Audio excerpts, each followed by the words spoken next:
Cardiff City secured automatic promotion to the Premier League despite drawing at home to Reading, thanks to Fulham's defeat at Birmingham. The Bluebirds dominated their tense encounter but were frustrated by the Royals. However, Fulham's loss, their first of 2018 in the Championship, brought relief and pure euphoria to the Welsh side.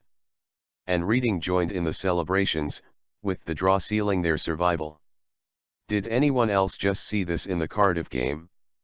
Throw in from the shadow line rather than the actual touch line? Nobody picked up on it.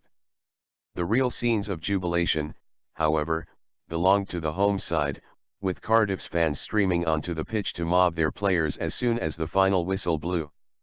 Manager Neil Warnock had said winning a record 8th promotion would be his greatest achievement, and it is no wonder, considering the Bluebirds were second from bottom and in disarray when he was appointed in October 2016.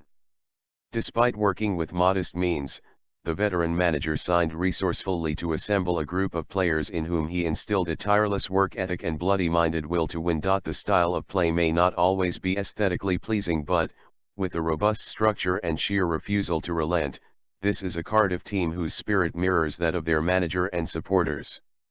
The Bluebirds started the day second in the Championship table, 1 point ahead of third-placed Fulham. Cardiff only needed to match Fulham's result at Birmingham to secure promotion. For Reading, meanwhile, there was still the danger of relegation, which raised the stakes for both sides and fed a cacophonous atmosphere inside a sold-out Cardiff City stadium bathed in sunshine. The tension was palpable and, although the hosts sought to keep their fate in their own hands with a strident start to the game, the mutual sense of apprehension meant there were few early scoring opportunities. However, the anxiety soon eased thanks to events elsewhere. Reading's fans were the first to celebrate, chanting "We are staying up" after discovering both their chief relegation rivals, Barnsley and Burton, were losing. And those cheers were soon drowned out when news of Birmingham's opening goal against Fulham was met with an almighty roar from the home supporters. Wild celebrations.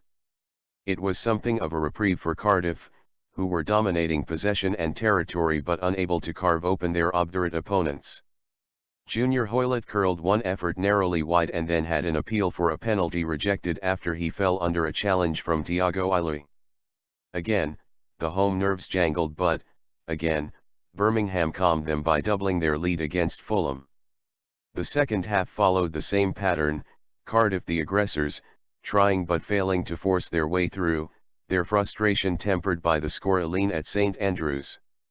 That was to prove enough, with Che Adams' goal for Birmingham sealing Fulham's 3-1 defeat and sparking pandemonium in the Cardiff City Stadium stands and a premature pitch invasion from some supporters. They took their seats for the closing moments, and when the final whistle eventually went, the wild celebrations could begin in earnest as Cardiff toasted their return to the Premier League for the first time since 2014.